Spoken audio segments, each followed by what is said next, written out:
Usually when we talk about running a business, there is this expectation of control. Oh, absolutely. You want to feel like you have a handle on the machine. Yeah, exactly. Yeah. It is a lot like looking at the dashboard of a car. You see the speedometer, you check the gas gauge, and, as long as no bright red check engine lights are flashing, you just assume everything under the hood is functioning perfectly. Right. It feels visible. It feels contained. I mean, a merchant logs into their admin panel. They look at that revenue graph pointing up and to the right, and they think they have a completely solid understanding of their monthly expenses. Because the numbers are just right there in black and white. Exactly. They appear to be right there. But then you look a little closer at the actual, operational mechanics of an e-commerce platform, and suddenly that beautiful, simple dashboard is incredibly misleading. It really is. You are cruising down the highway thinking you are perfectly fine, but there is this slow, invisible leak in the fuel line. And before you know it, you're stranded on the side of the road with no idea what went wrong. Which is the absolute definition of an operational blind spot. The platform is designed to make selling friction-free, which inadvertently makes the actual cost of selling incredibly opaque. And that is exactly why we are here. Welcome to this deep dive. Today, we are looking at a highly detailed, comprehensive operational guide from May 5, 2026, and it's titled Shopify Billing Plans, Cycles, Invoices, and Plan Switching. It is a phenomenal breakdown. It really is. And our mission for you today is simple. We are giving you a shortcut to being completely, undeniably well-informed about the hidden financial mechanics of running a Shopify store. Because we have to move way past the glossy marketing brochure. We do. We want you to understand exactly how money moves in the system, how to avoid sudden lockouts, and honestly, how to stop leaking cash through invisible fees. And if we connect this to the bigger picture, this really truly matters for you. A strong grasp of these mechanics is the literal difference between a resilient, profitable business and one that unexpectedly bleeds thousands of dollars or worse, gets entirely wiped off the internet. Just due to a basic administrative misunderstanding. Exactly. It happens all the time. Okay, let's unpack this. Because I think the biggest misconception out there, the thing that almost every operator misunderstands, is what a billing plan actually means. They think it's just a flat monthly fee. Right. You pay your $39 for the basic tier, and you assume your platform costs are covered. But the source material we are looking at completely shatters this illusion of the sticker price. It does. The guide introduces this framework called the three-number rule. Okay, what is that? So when you are modeling the real cost of your store, a billing plan is never a single line item. It is always composed of three distinct moving parts. Okay, tracking so far. First, you have your subscription tier, that is your basic, grow, advanced, or plus classification. Second, you have the processing rate tightly coupled to that specific tier. That's the percentage the platform takes on every single credit card swipe. Right, the swipe fee. Exactly. And third, you have the contract term, which dictates whether you are on a rolling monthly agreement or locked into an annual commitment. So the true cost is your plan, plus your processing, plus your apps. Yes. The guide breaks down this mind-blowing example of an independent store generating $30,000 a month in revenue on the basic plan. If you pull that founder aside and ask them what their Shopify bill is, they will confidently say $39. But the actual breakdown on their statement is vastly different. It's wild. It's roughly $39 for the subscription plan, $870 for the credit card processing fees, and an average of $100 for various third-party apps. The plan fee they are obsessing over makes up less than 4% of their total bill. It is exactly like buying a car but only budgeting for the monthly parking fee while completely ignoring the cost of gas and insurance. That is a perfect analogy. And what's really fascinating here is how that variable processing fee silently scales alongside your success. Because the more you sell, the more you pay. Right. As your revenue grows, that 2.9% card fee on the basic plan transforms from a negligible rounding error into this massive heavyweight expense. Operators routinely anchor their entire financial planning to the headline price of the subscription tier. And they just turn a blind eye to the variable processing cost that is quietly devouring their margins. They do, and the platform's onboarding timeline actually trains you to ignore that variable cost at first. Yeah, according to this 2026 guide, the way a new merchant is billed is highly structured to delay that first real financial reality check. You don't just sign up and pay full price. No, you enter this heavily subsidized honeymoon phase. The mechanics of the trial and promotional period are critical to understand for cash flow forecasting. You start with a 3-day free trial where you don't even need a credit card just to browse the interface. That's just nice. It is. Then, when you are ready to launch the public storefront, that transitions into a 90-day promotional period where the platform only charges you $1 a month. $1. Yeah, your card gets hit for $1 on day 4, $1 on day 34, and $1 on day 64. Which, feels incredible as a founder.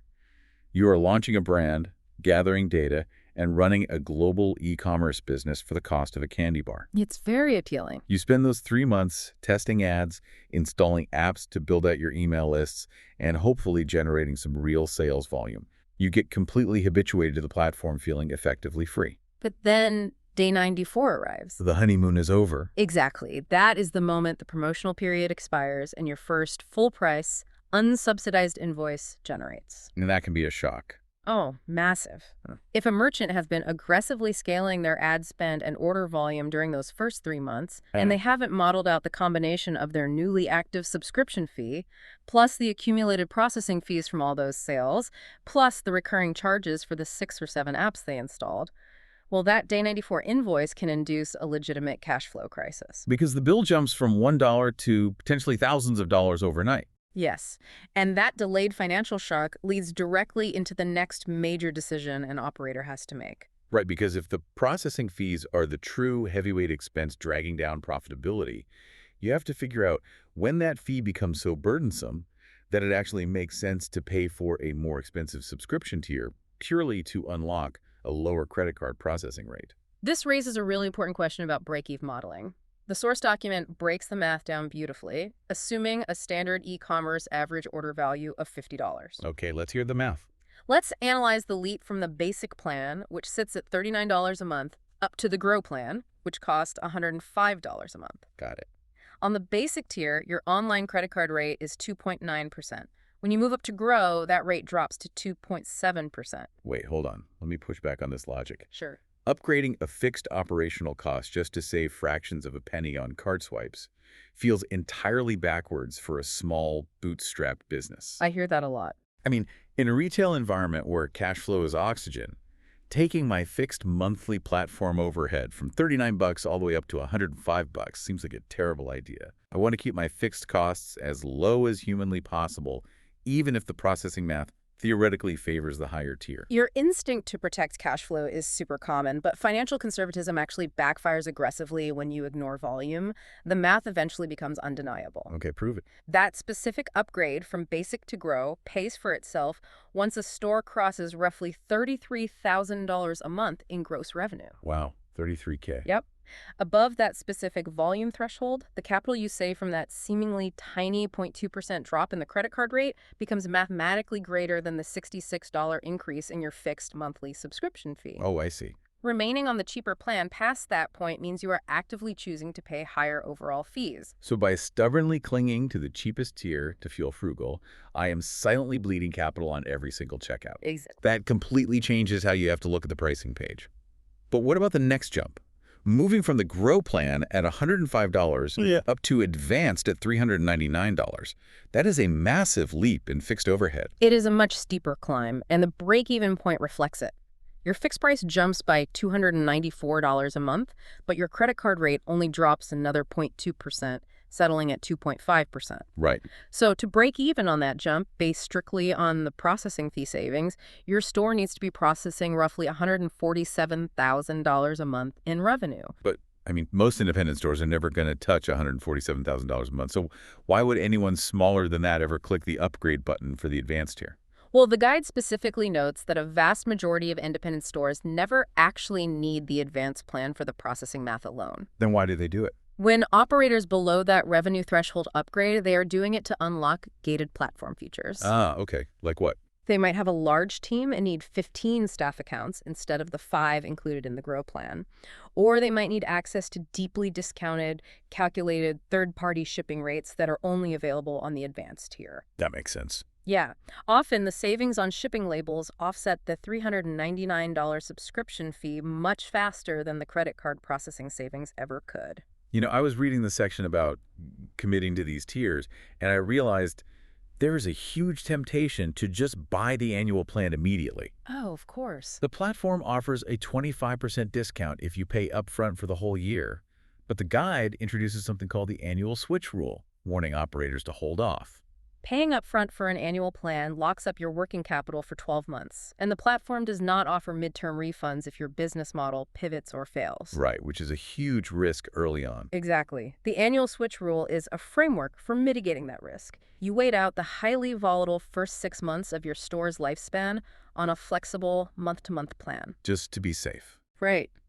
You'd only transition to an annual contract and pocket that 25% discount once you have logged 3 consecutive months sitting comfortably above your calculated break-even revenue point. That way you know it's real. Yes, that proves your sales volume can consistently support the tier and you aren't gambling your cash flow on a projected spike. The moment you finally decide to pull the trigger and change your plan, exposes an entire underworld of hidden mechanics. It really does. I always assumed e-commerce platforms build on the first of the calendar month, like rent. But the source emphasizes that the billing cycle is a strict rolling 30-day window. The reasoning behind the rolling 30-day window is purely infrastructural. How so? If a platform hosting millions of storefronts attempted to process every single subscription fee and accumulated app charge on the first of the calendar month, the sheer volume of synchronized requests would risk crashing the global payment gateways. Oh, wow. I didn't even think about that. Yeah, to distribute that server load, your specific billing cycle is permanently anchored to the exact day you launched or last modified your plan. If you initiate your store on March 14th, your cycle closes and generates an invoice on April 13th. And the math they deploy when you change your plan in the middle of that 30-day window is entirely asymmetrical depending on which direction you are moving. Very much so. Let's walk through an upgrade scenario first. Say I am on day 10 of my 30-day basic cycle, and I realize I am blowing past the break-even point. I hit the button to upgrade to grow. The system handles upgrades with immediate, prorated precision. Okay, good. The platform calculates the unused days on your old, cheaper plan and issues a prorated credit to your account.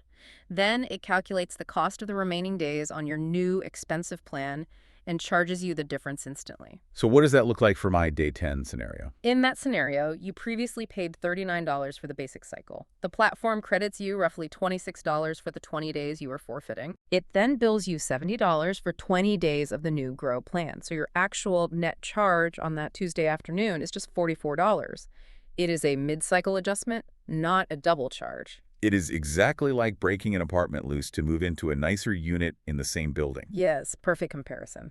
If you decide to upgrade to the penthouse mid-month, the landlord happily prorates your previous rent, takes your new deposit, and hands you the keys today. Yep. But if the situation is reversed, if you overextended yourself and need to downgrade from the penthouse back down to a studio mid-month to save cash, this is where the trap snaps shut. The mid-cycle downgrade trap catches thousands of operators off guard. I bet. Imagine your ad performance tanks, cash flow becomes incredibly tight, and on day 10 of your cycle, you panic. You decide to downgrade from the $105 Grow plan back down to the $39 basic plan to stop the bleeding. Right. A logical operator expects an immediate prorated credit applied to their account, or at least an instant reduction in their daily burn rate. But they get absolutely nothing. Zero credit, zero refund. Wait, really? Nothing. The platform's psychology here is that you agreed to a 30-day term for that capacity.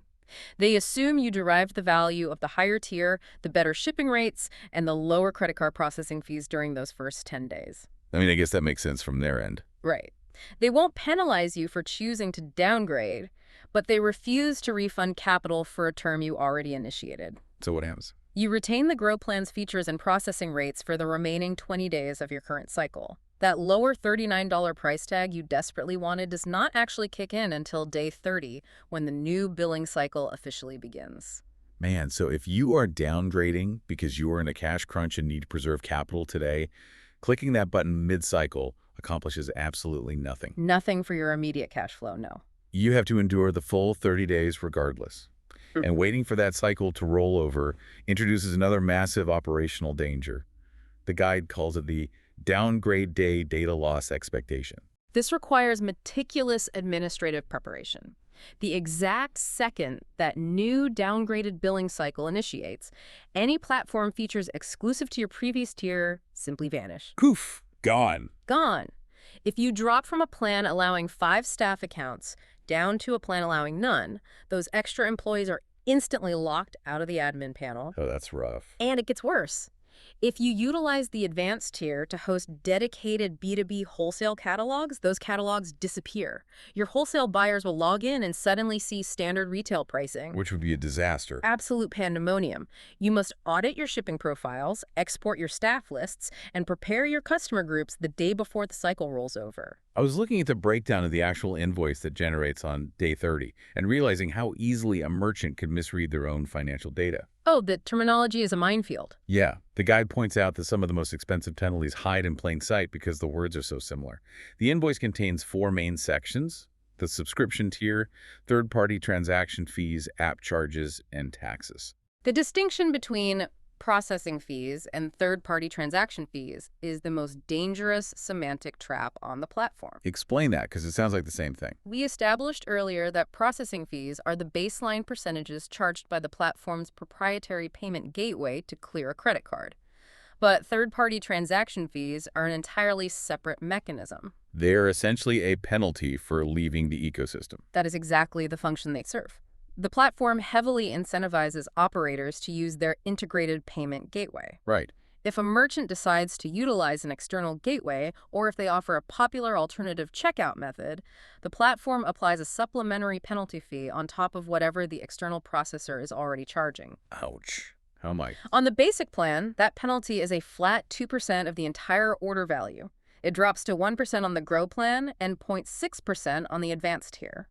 So, if you are listening to this and you process a massive chunk of your sales through a third-party alternative like PayPal because your demographic prefers it, you need to call your accountant immediately. Because you are paying twice. Yes.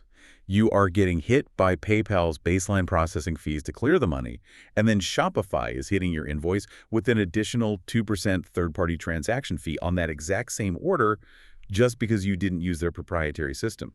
You are bleeding out from a double-hit reality. Margin compression happens rapidly when an operator builds their financial model assuming transaction fee and processing fee are simply interchangeable terms for the same line item. They are distinct charges, and they compound. They absolutely compound. And what happens with the recurring fees for all the third-party apps we install? The email marketing software, the review widgets, the upsell pop-ups.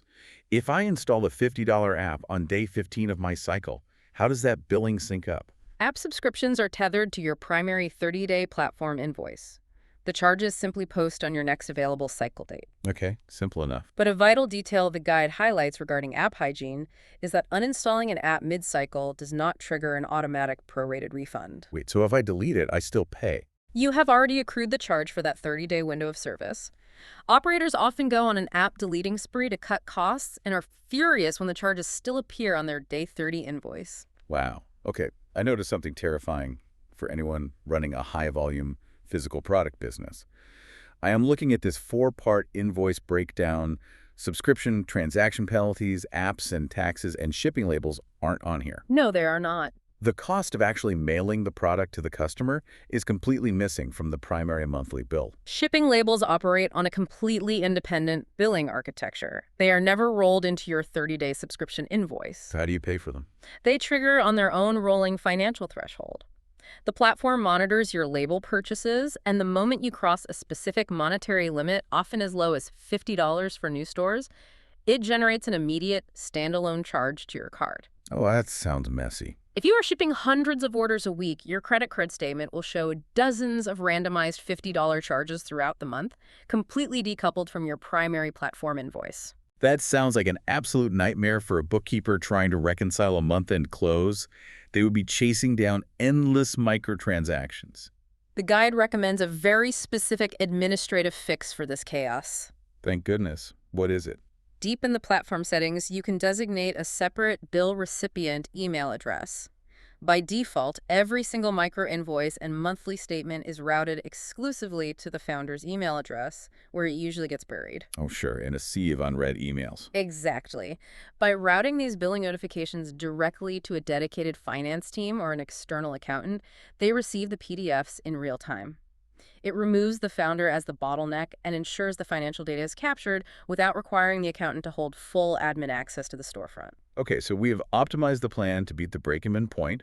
We understand the asymmetry of the 30-day rolling cycle, and we have our invoices properly routed. A solid foundation. But this entire operational foundation completely disintegrates if a pay-in fails, or if international taxes are mismanaged. The final section of the source document deals with disaster prevention. And this part is crucial. Mismanaging taxes during onboarding creates permanent financial damage. Permanent. Yes. Depending on the jurisdiction where the business is registered, the platform may be legally required to add VAT, GST, or state sales taxes directly to your monthly subscription fee and app charges. And the rule the guide outlines here is completely unforgiving. You have to input your specific tax ID, your VAT or GST registration number into the billing settings before the platform generates your very first invoice. That timeline is strict. If you fail to input that tax ID on day one, the platform generates a standard consumer-facing invoice, and they will charge you the applicable tax rate. Right. If an operator discovers this oversight 3 months later and finally inputs their tax ID, the platform will absolutely not retroactively reissue those past invoices. So what does that mean for the merchant? For operators in regions like the UK or the EU, a consumer-formatted invoice means they permanently lose the ability to reclaim that VAT as a legitimate business expense during tax season. That capital is just gone. Man. But losing a VAT reclaim is minor compared to the sheer destructive power of the failure cascade. The cascade is terrifying. The source maps out the exact timeline of what happens to a store when the platform attempts to charge the card on day 30 and the payment declines. The initial response is automated and relatively forgiving. Okay. If attempt number 1 fails due to insufficient funds or an expired expiration date, the system automatically retries the charge within a few hours and sends an alert email to the owner. That transitions you into the soft hold phase. This purgatory lasts for up to 7 days. A bright yellow warning banner appears across the top of your admin dashboard. Your staff might find themselves temporarily locked out of the back end, but the public-facing storefront miraculously stays live. Right, customers can continue adding items to their carts and completing checkouts. Which is dangerous, right? Very. Many operators see the storefront functioning normally and mistakenly assume the yellow banner is a minor glitch they can deal with later. Big mistake. Huge. Because if that 7-day grace period expires without successful payment, the hammer drops. After 30-plus days of non-payment, the account enters the frozen state. The public storefront is forcefully taken offline and replaced with a generic error page. All momentum stops. And then? If the account remains frozen for approximately 90 days, the platform flags the entire store for permanent deletion. It is genuinely absurd to think about the scale of that risk. Yeah. You could have a heavily optimized store processing hundreds of thousands of dollars a month, employing people, running global ad campaigns, and the entire operation could vanish from the internet simply because the founder's primary credit card expired, they missed an email, and they ignored a yellow banner for a week. It is an entirely preventable tragedy. The guide explicitly highlights that the primary catalyst for a storefront freezing is a merchant relying on a single payment method with absolutely no fallback option. The single point of failure for the entire revenue engine. Exactly. Before an operator spends another second agonizing over the nuanced features of the advanced tier, they must secure the foundation. Navigating to the billing settings and adding a secondary backup credit card is mandatory. It's a simple backup card. Right. If the primary card declines for any reason, the system seamlessly routes the charge to the backup method. The invoice clears, the store never skips a beat, and the yellow warning banner never even generates. But what if shutting the store down is intentional? Say you are dealing with catastrophic supply chain failures, or you are completely rebranding and need to halt operations for a few months. The guide draws a very sharp distinction between pausing your store and canceling your store. Confusing those two actions is catastrophic. Right. If an operator requires a temporary hiatus but intends to return, they should utilize the pause and build status. This reduces the monthly overhead to a nominal $9 fee. It disables the public checkout, preventing new orders from coming in, but allows the operator to retain full access to the admin dashboard. So you can still work on it. Exactly. They can redesign the site, manage existing inventory, and most importantly, their historical data is preserved indefinitely. Whereas selecting cancel drops your platform overhead to $0, but immediately revokes your access to the admin panel, takes the site offline entirely, and starts the 90-day countdown timer toward permanent data deletion. Right. The subscription tier you select is ultimately a reversible one-click decision. You can move up or down as your volume dictates. But operational hygiene, inputting the tax ID on day one, routing the invoices to the finance team, and securing a backup payment method, those decisions compound to protect the business for years. Let's bring this all together. The core mission of this deep dive was to look past the sticker price. Keep the three-number rule in mind. Your true monthly cost is your subscription plan, plus your variable processing fees, plus your app stack. You have to calculate your specific break-even point. Exactly. That determines when upgrading tiers mathematically protects your margins. You must adapt your cash flow modeling to respect the strict 30-day rolling cycle and avoid the trap of downgrading mid-cycle. And right now, today, log in and ensure you have a backup payment method on file. The goal is total visibility. When you understand the levers controlling your capital, you stop reacting to surprise invoices and start deliberately directing your resources. I want to leave you with a final thought, something inspired by the raw numbers in this source material that demands a broader perspective. Oh, I like this. We established that for a moderately successful independent store, the actual platform subscription fee might constitute less than 4% of their total monthly operating costs. Right, 4%. If that is the reality, are founders wasting an unreasonable amount of mental energy agonizing over whether they should choose the basic or grow tier? I mean, shouldn't they really be auditing their bloated, forgotten third-party app stacks or aggressively negotiating better rates with their shipping carriers? Are we staring so hard at the monthly parking fee that we completely ignore the cost of the engine? It is the ultimate question of capital allocation. Optimizing a 4% expense yields a 4% result. True margin expansion requires focusing where the bulk of the capital actually flows. You check the speedometer, you check the gas gauge, but you have to look under the hood for the invisible leaks. Thank you for joining us on this deep dive. Run your own break-even numbers, apply these insights to your operations today, and keep your engine running smooth.